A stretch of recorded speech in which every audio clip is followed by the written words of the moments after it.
by your name. Someone asked earlier, why are the buildings higher than the river? To the left and to the right. See how the buildings stand higher than the river by 2 whole stories?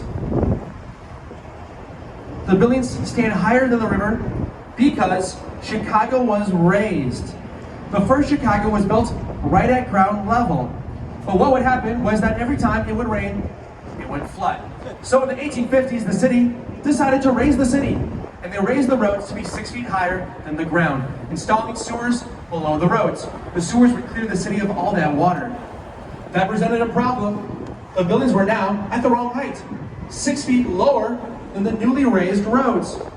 So some building owners just packed their building onto a horse-drawn cart and carted their structure out of town, dropping the building outside the city limits. But some buildings were too big to be moved, like large hotels and large office buildings. So large office building and hotel owners jacked up their buildings 6 whole feet, just like you jack up a car, over one single day, with all the occupants inside the whole time. And many building owners just accommodated. Single-family homeowners built bridges from the newer, higher level of the road right into the second story of their house. And you'll see those 1850s bridges all over Chicago, especially in Pilsen and Bridgeport.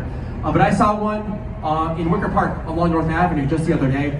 If you're on any of Chicago's roads, look for sunken houses next to the road. If you see a sunken house next to a road here in Chicago, you're looking at a pre-1850, pre-raising of Chicago single-family home. And that's the raising of the city of Chicago. See this gray building here on the left-hand side? Old Chicago News Building, 1929. I think you can go in here today too. Art Deco. The building has 3 elements of Art Deco: soaring vertical lines, deep inset windows, setbacks toward the top. In the 1920s, lots of archaeological discoveries were being made in the Middle East and Egypt. So you see lots of references to Middle Eastern and Egyptian archaeology on the outside of these 1920s buildings. You see these like pointy obelisks where these lights are? Look like Egyptian obelisks. The top is a zigzag shape. It steps back level by level. Zigzag is short for ziggurat. A ziggurat is a classic ancient Middle Eastern structure, thousands of years old, found throughout the Middle East. And this carving here, along that, on the outside of that hallway, looks like ancient Middle Eastern carving. This was an old newspaper, the old Chicago Daily newspaper, so that carving depicts the history of the written word. And that carving wraps around that whole plaza right there. We're going under a line of bridges today. There are 37 movable bridges here in the city of Chicago. We have more movable bridges than anywhere in the world, except for Amsterdam. Amsterdam destroys us on movable bridges. Amsterdam has 61 movable bridges. Our revenge is that they call their bridges Chicago-style bridges, so I think we win that one.